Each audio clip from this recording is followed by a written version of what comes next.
This is Pet Life Radio. Let's talk pets. Welcome to Animal Rights on Pet Life Radio. Thank you so much for joining us today. I'm super excited. We've got a good pal, our buddy, Donna Andrews, coming on the show. And we're going to talk to Donna a little bit about her latest in the Meg Langslow Mystery Series, Murder, She Wrote. Love the titles. Always love the titles. So we'll talk to Donna a little bit about the latest book, what's coming up next, and then, of course, we'll pick her brain a little bit about how she became such a fantastic writer of these mystery novels, and what does it take for everyone to learn how to be even a fraction of good as Donna does it. So it's going to be a great show. We're looking forward to it. Everybody, just hang tight. We'll come back right after this commercial break. You're listening to Animal Rights on Pet Life Radio. Take a bite out of your competition. Advertise your business with an ad in Pet Life Radio podcasts and radio shows. There is no other pet-related media that is as large and reaches more pet parents and pet lovers than Pet Life Radio. With over 7 million monthly listeners, Pet Life Radio podcasts are available on all major podcast platforms. And our live radio stream goes out to over 250 million subscribers on iHeartRadio, Odyssey, TuneIn, and other streaming apps. For more information on how you can advertise on the #1 pet podcast and radio network, visit PetLifeRadio.com/advertise today. Let's talk pets on PetLifeRadio.com. Welcome back to Animal Rights on Pet Life Radio. Join us now is New York Times bestselling author of Roundup of the Peacocks and a whole host of other best-selling books. Of course, we're talking about our good friend Donna Andrews. Donna, welcome back to the show. Hi, thank you for having me. Oh, it's always exciting to have, and I love when the books come across because obviously everyone loves the mystery series, the Meg Langslow Mystery Series, and of course the titles. I always had to ask you about how those titles came about, and the latest is the title is Murder, She Wrote. I love it. I love it. So, Donna, tell us a little bit about the latest mystery. What can we expect in the everything going on with Meg and the gang? Yeah, well, in this book is a summer book. So Meg is, as the book begins, she thinks she's going to have a little bit of hammock time, a little time to relax. Little does she know that her father wants her to help install a new batch of bees in his beehive. She has, in addition to being a blacksmith, she has a part-time job as the mayor's, she calls it the mayor's special assistants in charge of nuts and nuisances. Special projects is the official title, but whenever there's a problem, the mayor sends her out to deal with it. And they've got some neighbors that are feuding. And her grandmother is going to take her out. A couple of books ago, I added some Pomeranians to the cast of characters, the animal cast of characters. One of my canine nieces is half Pomeranian, and I think they're just adorable. Yes. Her cousin, the county forensic guy, the CSI guy, he's teaching the dogs to do scent work. I mean, just because they're not bloodhounds doesn't mean they can't do it. I actually know someone who knows a dachshund that does search and rescue stuff. But the Pomeranians are being taught search and rescue or cadaver dog work. And one of the things that cadaver dogs can actually do that I learned about while researching this, they can find graves, not just fresh dead bodies. They can go out and find a graveyard that's a grave that's 10 years old or 10 centuries old. A lot of historians and archaeologists are using cadaver dogs to help locate graveyards, particularly graveyards that wouldn't be marked, like indigenous graveyards or slave graveyards. So Meg's grandmother and the deacon of the local church, they're looking for a graveyard that was associated with the old version of the church. And they're out in the woods looking for this graveyard. And of course, they find a fresh body, much too fresh. And that kicks off the mystery because the body is not there by accident. He's been murdered. So I have a lot of fun with that. There are bees, and the bird of the book is hummingbirds. Because we're working on the pollinators here. Yeah, absolutely. Yeah, the book resonates in so many fashions. And I love the fact that every time I pick up one of your books and I find Meg just having a nice casual day. She's trying a new hobby or she's got a new job. She's got something simple going on. And then, bam, no, not so fast. We got a dead body or something going on. Yeah, who I kind of feel sorry for in addition to Meg? The chief of police, Chief Henry Burke. He spent a very good career. In the backstory, he was a homicide detective in Baltimore. So he knows homicides. He's a seasoned police officer. But this was supposed to be his retirement career, being the police chief of this sleepy little small town. I guess he hasn't figured out yet that there's a mystery writer working his small town. So he's running across not as many bodies as he used to, but more than he expected in his peaceful retirement second job. So, yeah. Absolutely, and I love how you blend all the different characters, the different animals in the book, and as I mentioned, so many of them resonate. Of course, Pomeranians first resonate. I will tell you a real life quick story about me. When I was in college, dating my now wife, she had always wanted a Pomeranian. And at the time, I'd lived in dorms for a while. Then I lived in a fraternity house. And then I finally got my bachelor pad, my single pad to finish out my college days. It was a real terrible place, but I could afford it. And the very next day, we just happened to go out on the town, just hitting some shops, killing some times. We went to the pet store as always. And being the guy, I turned the corner and said, "Hey, isn't this a Pomeranian?" Not knowing, yes, yeah. So I should have known. Guys always think like 3 days too late, and next thing I know, I've got a Pomeranian and all the gear in my bachelor pad. So I got to enjoy my little place in college by myself for one night, and that was it. And they're delightfully feisty little dogs. Maple, the half Pomeranian, she is afraid of nothing. She chased 2 deer out of the yard yesterday when she was visiting me. She's my canine niece. I don't actually have pets. I was thinking of getting a dog, and now I realize that Maple would get so jealous. If I showed up with another dog, she would not be happy. So I don't think we're getting a dog anytime soon. Yeah, you'd have to get her approval ahead of time. I learned that a long time ago. Get the stamp of the approval of the smallest dog, and then maybe you got a half a chance. That's my rule of thumb. She's possessive, yeah. For sure. So it's interesting, I find that these stories are always fantastic and trying to dig into, I don't want to give away the whole book, but digging into the mystery itself. And as I mentioned before, this sort of just stumbling upon these things, because you wouldn't expect in small town America, where Meg and the gang live, that there would be that much excitement, let alone a murder mystery to solve. Yeah, in the mystery world, we call it the Cabot Cove syndrome, after Jessica Fletcher's town. Mm-hmm. And the fact that they never figured out, everywhere Jessica goes, there's a dead body. They never figured out that she's the serial killer, Jessica Fletcher, in Murder, She Wrote. Yes, absolutely. No, it's one of those things about which I practice willing suspension of disbelief. That at some point, someone, maybe the FBI, would be saying, wait a minute, what is the murder rate doing spiking in this tiny little town? Let's go figure this out. But the fact that, yes, we had a murder last year and we're having another murder this year, and it doesn't happen that often in a small town, that's one of the things we kind of expect the reader to just accept. Along with the fact that I'm not killing off Spike, the small evil one. This is the dog that has been in the series since it began over 20 years ago. I'm sorry. It's completely implausible that Spike is still alive. I'm not killing him off. I'm not getting rid of Meg's grandfather either. I'm doing what's called Peter Panning them. So they just stay around. If you need a logical explanation, there's actually vampirism rampant in Caerphilly, and Spike was bitten. He's never going away. I love it. I love the justification. Because as a successful author, a writer of the mystery series, you can't kill off the fan favorites. You can't kill off the ones that the people have come to expect to be there. They want to see the new characters. They want to see the new animals, the new people come in, etc. But there are certain characters that, if you're very smart, you won't kill them off. Or if you do, then in the hullabaloo comes about, then you mysteriously bring them back to life somehow. Yeah, I did a survey, a reader survey. It was years ago, maybe 10 years ago. And I not including Meg, because if she's not your favorite, I don't want to hear about it. But apart from Meg, who's your favorite character in the series? And ironically, Meg's dad came in first, followed by Spike, the small evil one. Her grandfather hadn't been in the series that long. I think he would have rated higher. Grandfather was a lot of fun to work with because he's an environmentalist, a zoologist.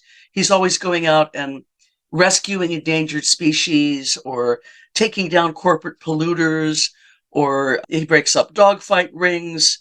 any kind of harm to animals, he's out there pitching, which makes him a really good person to have around. For one thing, he kicks off some of the plots. And for another thing, it just gives me a wonderful way to bring more animals in. He runs a small private zoo, and whenever things get quiet, we take people out to the zoo. And yeah, I actually had a lot of fun in one of the books where I had a chase scene going through the zoo and ending up in the habitat of not of a particularly mild-mannered animal.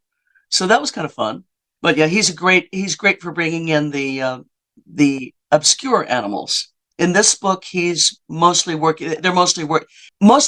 with the bees and the hummingbirds.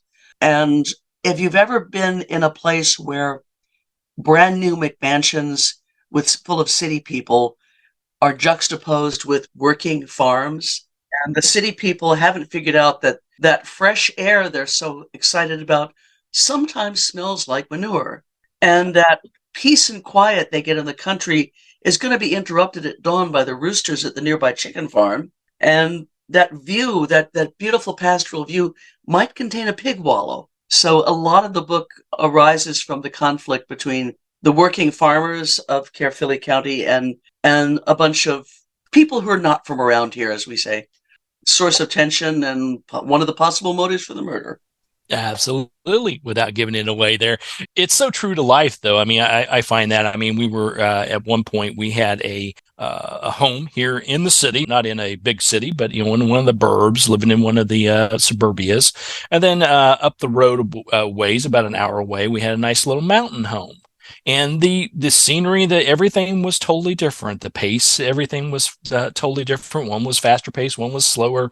One had more noise, one didn't. But there was always noise or things going on in each place. So it's just like you said, do you substitute the kids playing and the cars going by with the rooster crowing and the shotguns blaring and the farmer doing his thing at the crack of dawn, which I'm not a crack of dawn person. I will say that for sure. Dawn does crack around here. Dawn, noon is allowed to crack. Dawn is not allowed to crack at my house.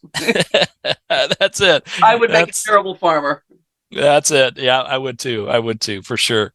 Talking about the animals and coming into right in each of the mysteries, how do you determine what route you're going to take with it? I mean, is it a matter of you have an idea of what the next thing should be and the characters and the animals that should be part of it? Or is there something that catches your fancy? Maybe it's part of a news story that's going on and you pull that's interesting to you. How do you sort of decipher all that and decide, okay, in this book, I think it should be focused with some hummingbirds, some bees, but we also have a couple new characters, etc. It varies. It varies from book to book.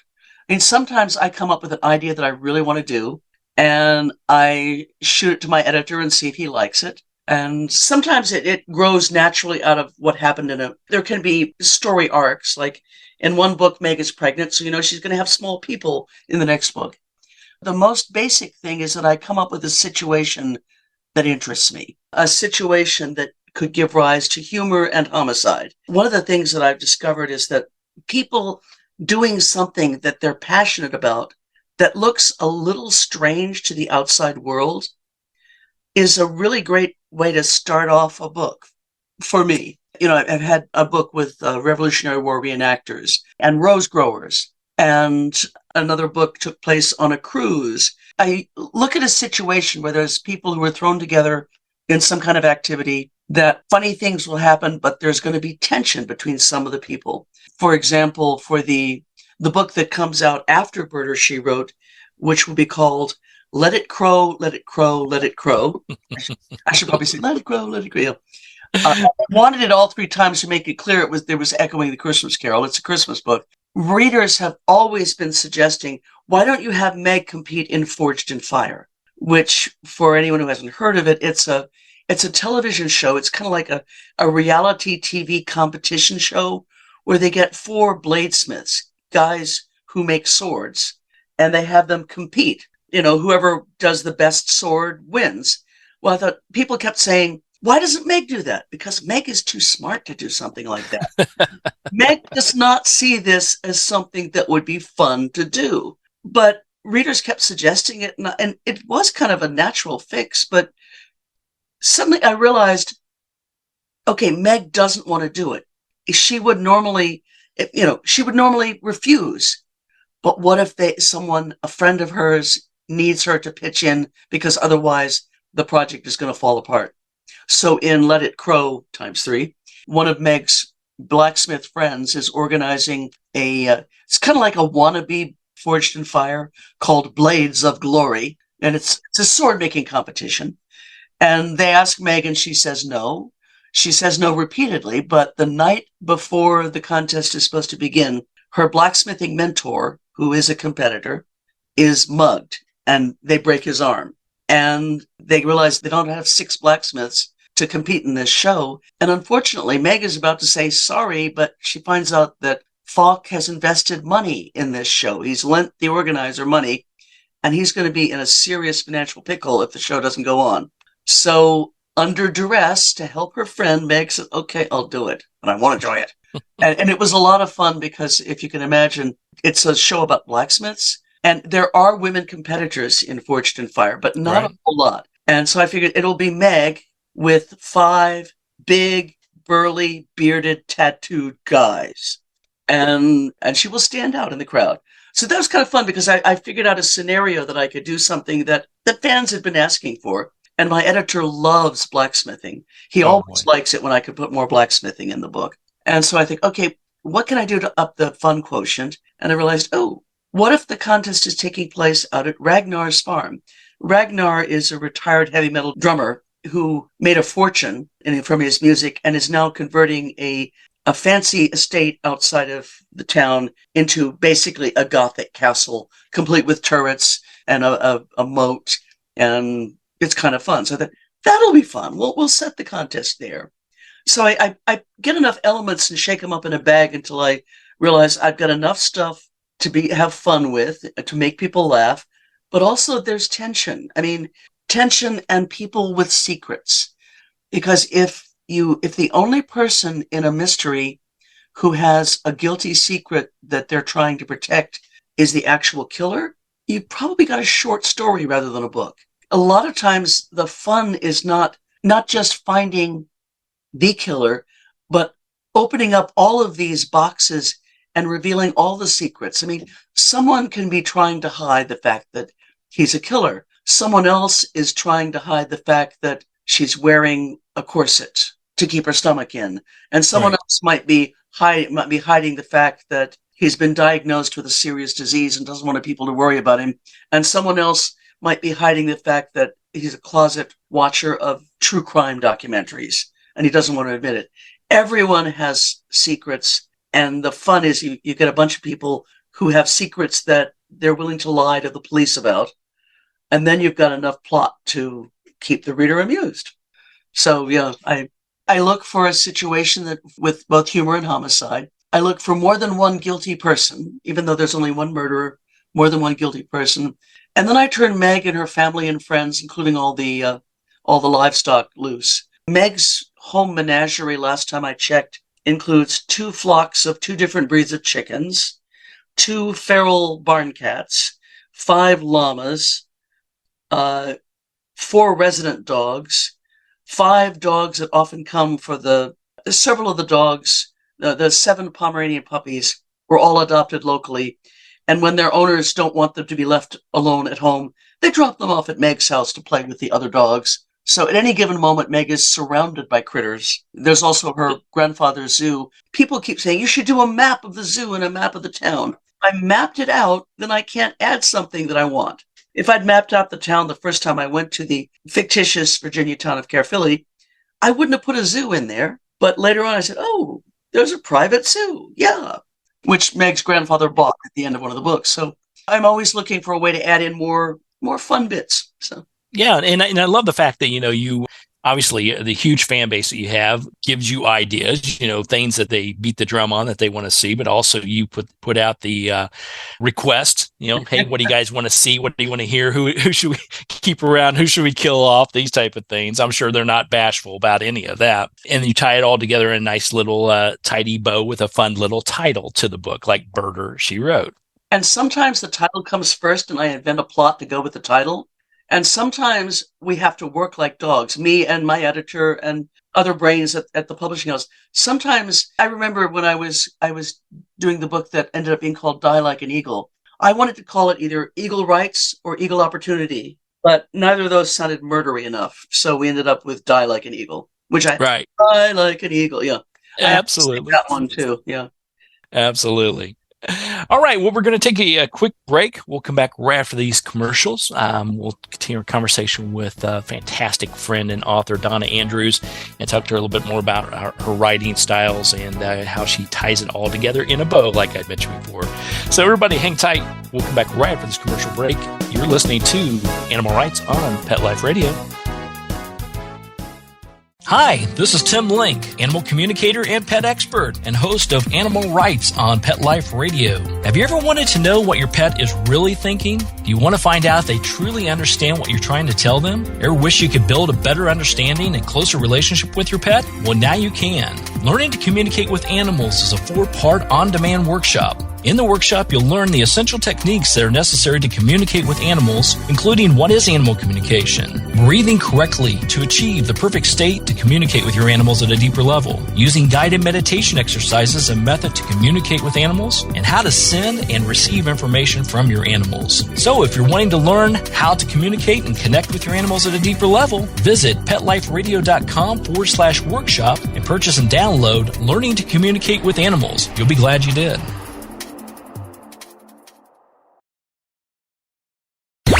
Let's talk pets Let's talk pets on Pet Life Radio. Pet Life Radio. PetLifeRadio.com.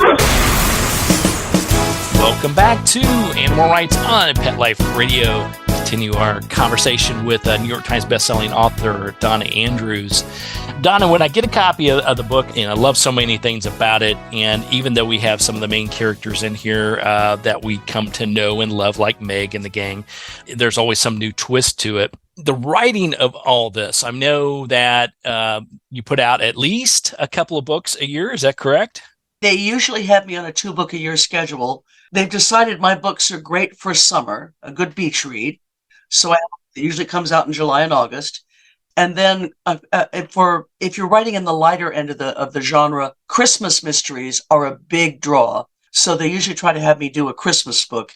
Not every year over the course of my publishing life, but most years recently. So it's getting harder to find Christmas titles, but we're still working on it. Well, I'm sure there are plenty out there. Pull out your old Bing Crosby albums and things of this sort. Maybe you'll hear some tunes there that'll pull it in together. But putting together the books, I mean, just in this series, the Meg Langslow series, this is the 33rd going on the 34th book in just this series alone. It always fascinates me how you keep not only the momentum going. I can understand that because you got great characters and great mysteries to solve. There's probably a plethora of things you want to tackle, but how do you keep it on schedule? And then once you get it out there, how do you know what you're talking about next? I guess what I would say, because I imagine you're working on the next summer book by now. Yeah, I'm over halfway through the next summer book, which will be called Between a Flock and a Hard Place. I think I got that approved in record time because I also I said, can we call it All Flocked Up or What Flock or maybe Between a Flock and I went for Between a Flock and a Hard Place. Yeah, it's safer move. It gave me complete freedom as long as the bird of the week occurs in flocks. I could use any bird I wanted. I'm a bit of a planner. I don't outline as obsessively as I used to, but I have figured out, squeezing in writing 2 books in a year, I have to kind of like plan ahead. So I work with a spreadsheet. I know it sounds terribly uncreative. I'm a Sagittarius with a Virgo moon. So I let my Virgo side do the organizing so my Sagittarius side can play. So I set up a spreadsheet and I figured it out. I've got it down to an art now. I know when I need to start each book if I'm going to finish it in time to turn it in. I like to finish the first draft about a month to 6 weeks before the actual day I have to turn it into my editor. And so I work back from that. And, I know months in advance that I need to finish my planning so I can start writing on this day. And then I work with the spreadsheet. I write normally. I try to keep it so that I write Monday through Friday. I get the weekends off to rest, to research, to sponge, or if I fall behind, to catch up. I like the spreadsheet because one of the tough things about writing, you can't write a book. You can only write that portion of the book that's in front of you at that moment. I mean, it's even hard to keep a whole book in your mind, which is why outlining works well for me. But the great thing about having my daily quota is as long as I finish that little quota that's assigned in the spreadsheet for the day, I'm allowed to consider that day a success, no matter what else went wrong, and I'm allowed to play. Or if I'm feeling inspired, I might put some in the bank for a day when I'm not feeling inspired. But when dawn cracks, or when noon cracks, more likely, I sit down at the computer, I call up my spreadsheet, and I make sure it's set for the day. I've slotted in my total for yesterday. I know how much I have to write today. And then I call up, whatever piece I'm working on. I don't necessarily start on page 1 and write through to the end. If I feel, one of the benefits of planning is that if I feel inspired to write a scene that happens late in the book because suddenly I realize how it's got to work, I can hop ahead and write that. As long as and that's one of the things when I'm having trouble getting moving, I'm not feeling inspired today, but that doesn't mean I'm not going to write. It just means getting started is going to be harder. So I will, on those days when inspiration escapes me, I try to think ahead. Is there a scene?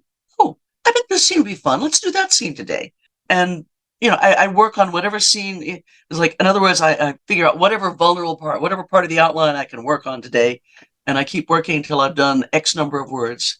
And it sounds boring and it sounds methodical and routine, but it works. It's the solid structure that you use to support your creativity is having a plan and having a routine of sorts. So, yeah. And I know that if I turn out my quota every day, and right now my quota is about, when it's working well, I write 1,500 words a day, which is about 6 pages, Monday through Friday. As long as I get my 6 pages done, I can rest. And I know that I'll come out of the end of that period with a draft. It may need revision and polishing and editing, but I'll have a complete draft. And that as long as I do this tiny thing today, I'm on track for the big ending. That's very satisfying. Yeah, absolutely. And I love it. I mean, the planning part of it is fascinating to me in the fact, because I'm not a planner. I will say that when I write, I fall back to my college days of, that test is tomorrow. Maybe I should get started. But I love the fact that, you map it out and you can give yourself some leeway when you need to. And truthfully, the amount of words that you write on a given day, it doesn't sound all that obtrusive, that, oh my gosh. But if you didn't have your format, if you didn't have your spreadsheet, all of a sudden that one day slippage becomes 10 days. And now you find yourself in a little bit of pickle. I had a problem that my publisher had a data breach that they had to shut down all their animated systems last fall. And one of the things that happened was that my contract for the next batch of books was sort of in the system. And by the time they got their system online again and extracted the contract, I'm like, I forgot that we moved my deadline for the Christmas book up a month. This is going to be interesting because I should have started it already. And I swore I would never, I had that, I've had that happen before once, even worse, because of a lot of stuff that was going on, I did not start a book when I should have because I was doing other life stuff that I couldn't get away with. But I did my own little personal NaNoWriMo and wrote 80,000 words in 36 days.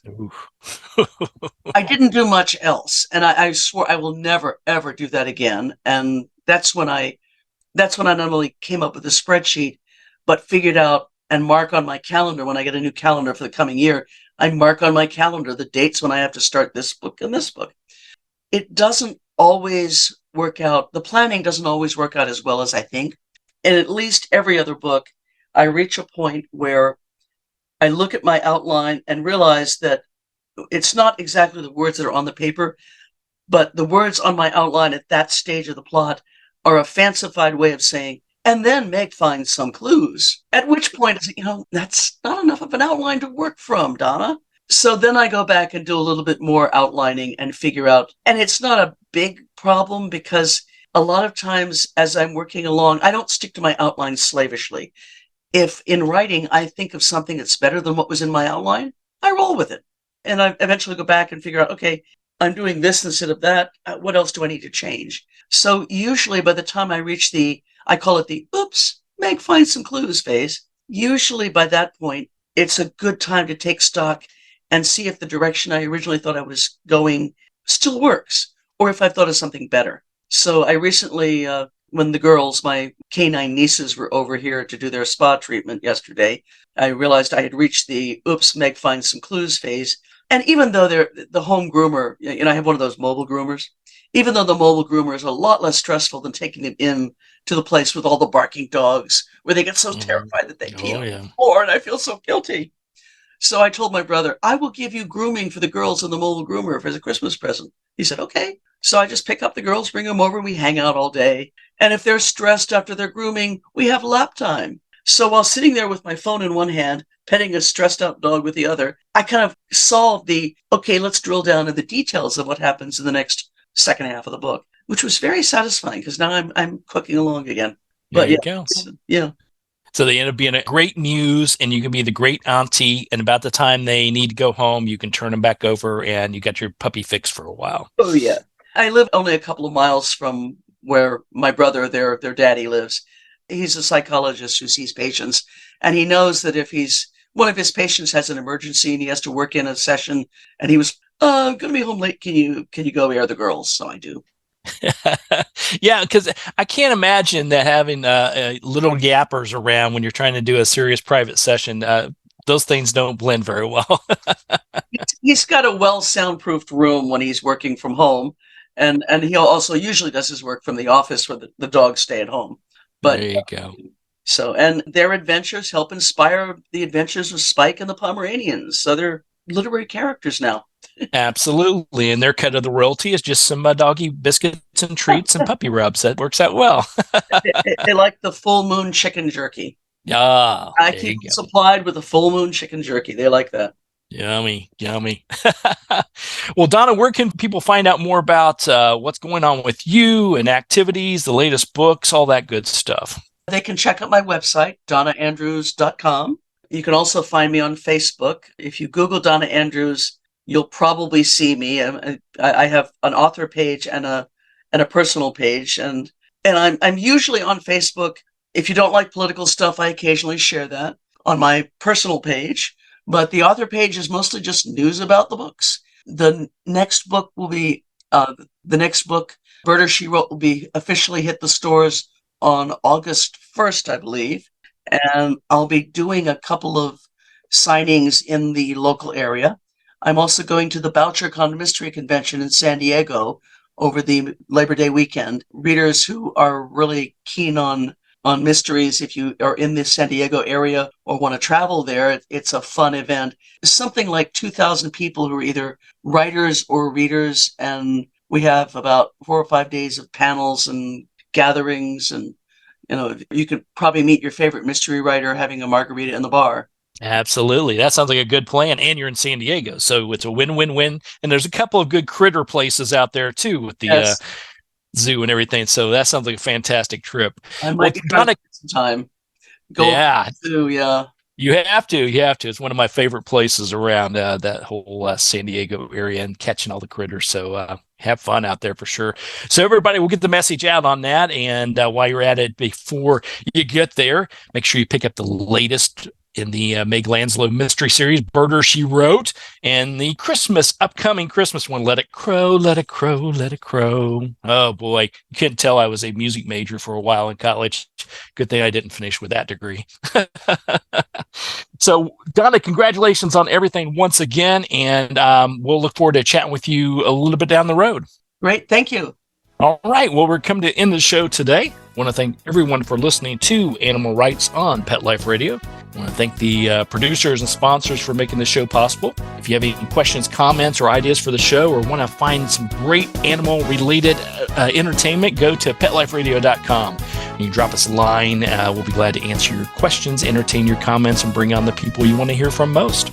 And while you're at it, check out all the other wonderful shows and hosts. It's a cornucopia of wonderful, wonderful entertainment. That's PetLifeRadio.com. So until next time, write a great story about the animals in your life, and who knows, you may be the next guest on Animal Rights on Pet Life Radio. Have a great day. Let's Talk Pets, every week on demand, only on PetLifeRadio.com.